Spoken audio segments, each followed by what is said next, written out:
আস্তাগফিরুল্লাহ ইন্নাল্লাহা গফুরুর রহিম।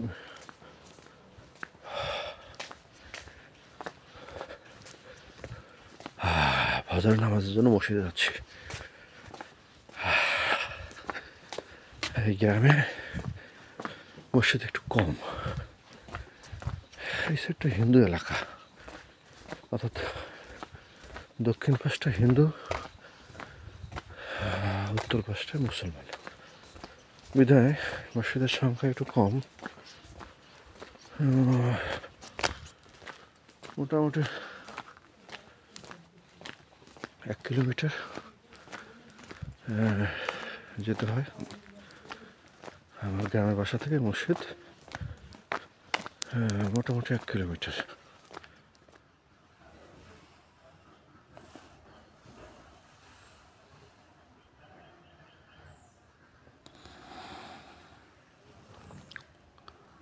আমাদের বুড়ির বাজারের মসজিদটা ছোট মসজিদ আর কি। এটা ওই পাশে যেটা আরেকটা আছে একটু দূরে, ওটা বড় মসজিদ। এটা আমরা এলাকাবাসী মিলে এটা সহযোগিতায় মসজিদটা বানানো হয়েছে। এই পাশে সবগুলো হিন্দু আর কি, হিন্দু সমাজ। এই বাজারটা হওয়ার পরে এই মসজিদটা হয়েছে আর কি। আমরা এখানে ফজর নামাজ পড়লাম আর কি। আলহামদুলিল্লাহ, ফজর নামাজ।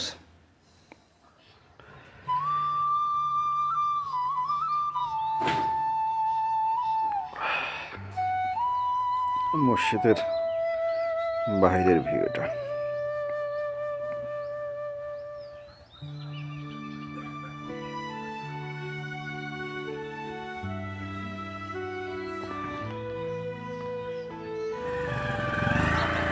এই যে এখানে আমরা চা খাই, চানাচুর, মুড়ি, কলা, মুড়ি দিয়ে ধনিয়া পাতা, ওখানে কাঁচামরিচ আছে, এগুলো খাই আর কি।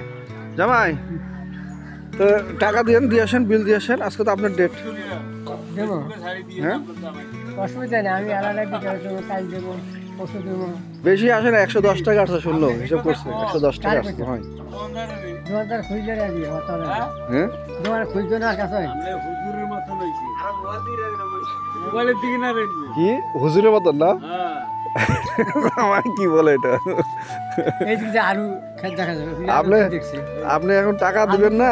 110 টাকা আসছে জামাই, পানও চাবাচ্ছেন, টাকাও দিবেন না। 300 টাকা হইলো তো, যখন চাইবে তখন তুমি। বুঝছি, জামাই টাকা দিবে না, পালাই আসি। হ্যাঁ, আচ্ছা, আল্লাহ হাফেজ। কোন দিকে আজকে এদিকে নিয়ে যাবে জামাই?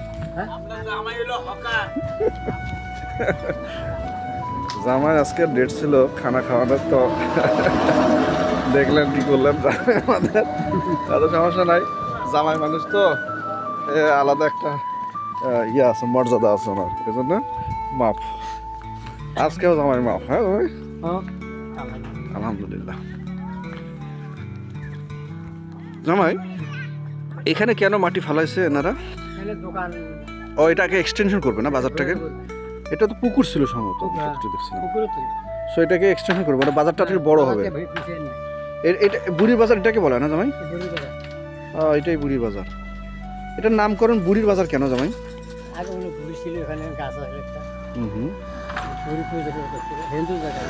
ও, হিন্দুদের জায়গা, এখনো হিন্দুদের জায়গা? সব হিন্দুদের না? এক বুড়ি ছিল এখানে, সে মারা গেছে, তারপর থেকে বুড়ির বাজার। উনি পূজা করছিল, এক বুড়ি ছিল, উনি এখানে পূজা করেছিল, তারপর থেকে এই বাজারটার নাম হয়ে গেছে বুড়ির বাজার। এই মসজিদ, ছোট্ট মসজিদ, এখানে ফজর নামাজ আল্লাহ পড়াইলো। আর আমাদের বাসার দিকে যাচ্ছি। যদি বাসার কথা বলি, কত দূর? মোটামুটি 1 কিলোমিটার এখান থেকে। আনুমানিক 1 কিলোমিটার হবে না আমাদের বাসা? রাস্তা দিয়ে গেলে ঘুরে ঘুরে গেলে 1 কিলো। আর যদি শর্টকাট যাই তাহলে 1/2 কিলো। নয়, শর্টকাট গেলে সেটা জমিতে নামতে হবে আর কি আমাদের। আসসালামু আলাইকুম। দেখো আলুর পরিস্থিতি। আসেন আমরা একটু দেখাই আপনাদেরকে, একটু দেখানোর চেষ্টা করি। এই যে দেখেন, এগুলো সবই আলু, সবুজ যে মাঠ, এগুলো হচ্ছে আলুর মাঠ, আলু ক্ষেতের মাঠ। এত আলু এদিকে আবাদ হয়। চাচা, জামাই, এই একদম মাটিতে কয় মন আলু পায় মোটামুটি? এরা তো এখন আগে ছিল 85 কেজি বস্তা, এখন তো 60 কেজির বস্তা, 60, 65, 70 বস্তা হয়। অর্থাৎ 22 শতক জমিতে যদি কেউ আলু এখানে আবাদ করে, তাহলে মোটামুটি 65 থেকে 70 বস্তা আলু পায়, প্রত্যেক বস্তা 60 কেজি। হ্যাঁ, মানে প্রত্যেক বস্তা 1.5 মন করে। তার মানে বোঝা যাচ্ছে প্রায় 110 মন 120 মন এরকম হয় আলু পায় 22 শতক জমিতে আবাদ করলে। সুবহানাল্লাহ, কম না কিন্তু জানাই। হ্যাঁ, মানে এত আবাদ, মাশাআল্লাহ। 4-5টা আলু 1 কেজি। তাইলে শুধু দর্শক বন্ধুরা, আপনারা শুনলেন যে আলুর ফলন এখানে কতটা বেশি। 22 শতকে প্রায় 110 থেকে 120 মন আলু পাওয়া যায়। ওই যে লম্বা একটা গাছ, ওখানে আমাদের বাসা, ওই গাছগুলোর ভিতরে। আমরা এই দিক দিয়ে ঘুরে ঘুরে ঘুরে ঘুরে ঘুরে যাবো, তাতে প্রায় 1 কিলোমিটার। আর যদি জমিতে নেমে যেতে পারি তাহলে 1/2 কিলোমিটার হবে। এই হচ্ছে গ্রামের বিষয়, রাস্তাঘাটের বিষয় গ্রামের। আর এই যে রাস্তা হচ্ছে এইটা, পাকা রাস্তা একটু খারাপ হয়ে গেছে নয়, রাস্তার মেইনটেনেন্স মনে হচ্ছে না। হ্যাঁ, ওই যে ট্রাক কাঁকড়াগুলো যায়, যেমন ওদিকে একটা রাস্তা হয়েছে না, ওখানে ওই পাশে আগে তো রাস্তা ছিল না, ওই নতুন একটা রাস্তা হয়েছে ওখানে না, এই সেই বানিয়ার দোলা। হ্যাঁ, ছোটবেলা এই দোলার মধ্যে ধান সাজা রাখতো শুকানোর জন্য, আর মানে এক ধরনের ঘর থাকতো, ছোট খেরি ঘর। এই ঘরের মধ্যে মানে মানুষ থাকতো ধান পাহারার জন্য। আমি আমার চাচার সাথে এরকম একবার রাত কাটাইছিলাম, রাত যাপন করেছিলাম। ও আনন্দ, অনেক আনন্দ।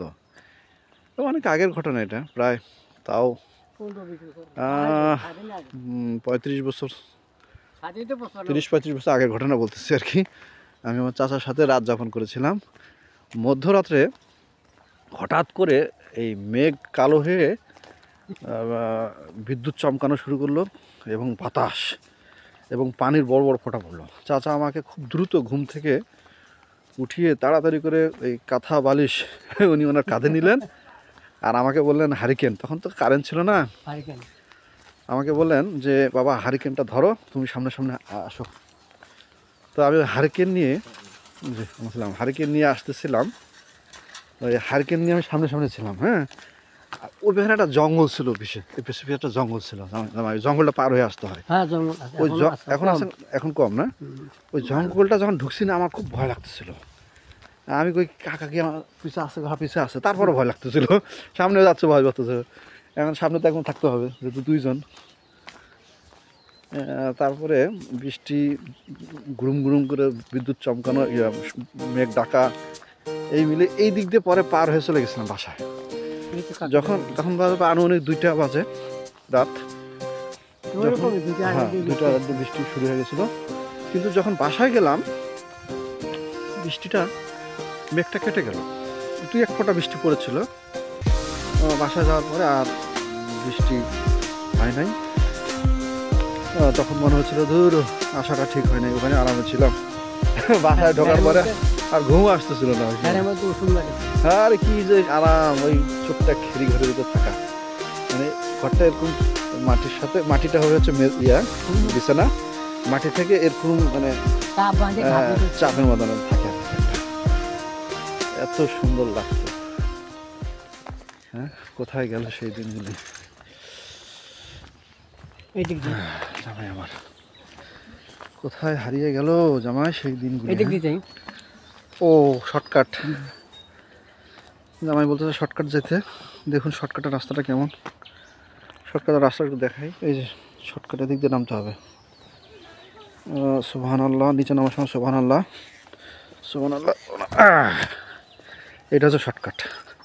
আমরা যদি এদিক দিয়ে চলে যাই, মানে রাস্তা 50% নাই, আর অর্ধেকেরও কমে যাবে। হ্যাঁ, মেইন রাস্তা থেকে প্রায় 1 কিলো।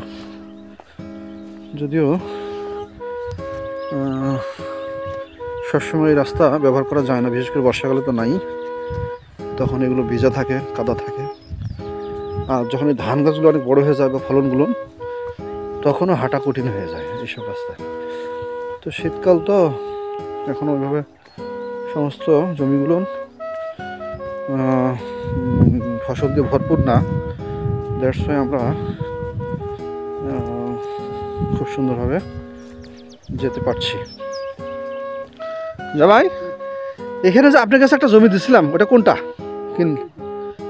আপনি কিনছিলেন? যে কি আবাদ করছেন ওখানে আপনি? ওই আলুতে দিয়ে দিচ্ছেন? ও আচ্ছা আচ্ছা, ঠিক আছে ঠিক আছে। উঠছে কিছু? কি মাছ উঠতেছে? কই দেখি একটু, একটু মাছ দেখি তো ভাই। হ্যাঁ রে, চলে গেল রে মাছটা। খালি দাঁড়িয়ে এটা কি দাঁড়িয়ে নড়ে কে আইলাম? ও যেতাই তো সব এই মাত্র ধরছে। দাঁড়কে মাছ কার জন্য নিবেন? মামাই ধরে গেলে আপনার মামি কি? আপনার মামি কি? আপনার মামি কি? ওই যে ওই যে ওই যে ওই যে ওই যে উনি আপনার মামি? ও আচ্ছা, ও সুবহানাল্লাহ, আরো উঠছে তো। আপনার মামি এটা কিভাবে খাবে? কি দিয়ে খাবে?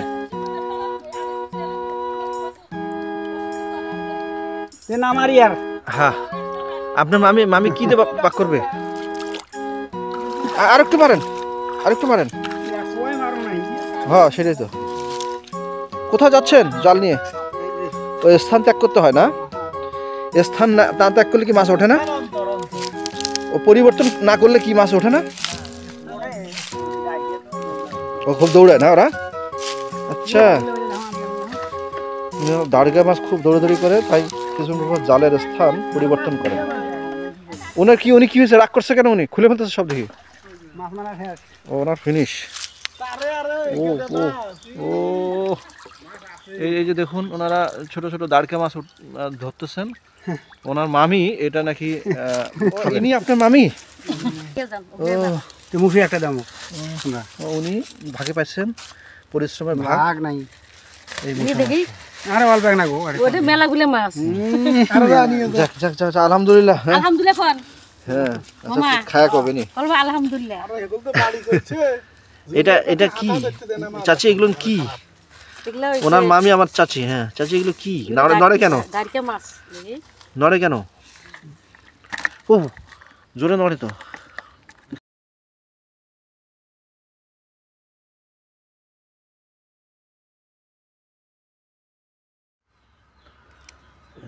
দাঁড়কা মাছ কোটার পদ্ধতি, ওই মাটির মধ্যে একটা টিপ দেয় জায়গা মতন, তাতেই কোটা হয়ে যায়, তাই না? মানে কোনো বটি লাগে না, খালি এটা টিপ দেয়। দেখি একটু টিপটা দেখান তো চাচি, কেমন টিপ দেন? হ্যাঁ, এই হচ্ছে দাঁড়কা মাছ কোটার পদ্ধতি।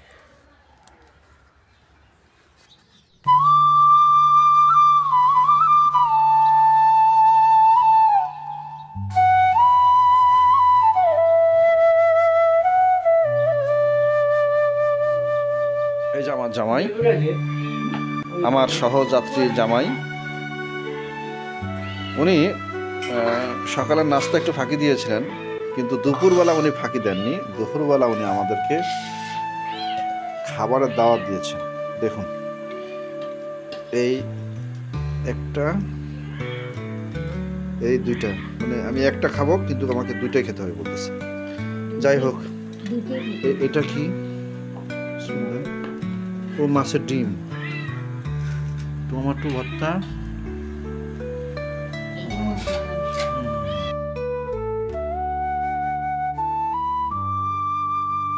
ও মুরগি জবাই করছেন, ওনার ঘরের মুরগি। মাশাআল্লাহ, জামাইয়ের মেহমানদারি দেখছেন? প্রকাশ করে না, কয় না বৃক্ষ তোমার পরিচয় কি? কয় ফলে। এই আমাদেরকে খাওয়াবে না সকালবেলা, কিন্তু দুপুরবেলা দেখা দিচ্ছে খানা কাকে বলে। ঠিক আছে, এই যে আরও একটা মাছ দিচ্ছে, এটা পাক করা মাছ, আর দুটা ভাজি মাছ। এই একটা একটু শেষ করতে পারছি, এখনো একটা ইনটেক আছে, দেখি চেষ্টা চালাবো। মাছ তো হ্যাঁ ওই যে বলে দিছে আমার পুকু, দুইটাই খেতে হবে। পুকুরের মাছ না জামাইয়ের? আজকে কখন ধরছেন জামাই এটা? সকালে ধরছেন? মাশাআল্লাহ, এটা জামাইয়ের পুকুরের মাছ খাচ্ছি আমরা, অনেক টেস্ট।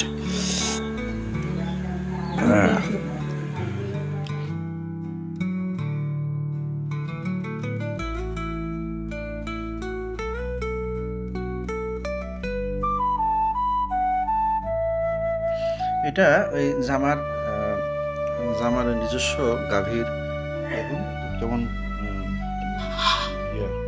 ঘন দুধটা, অনেক ঘন, একদম পারফেক্ট দেশি।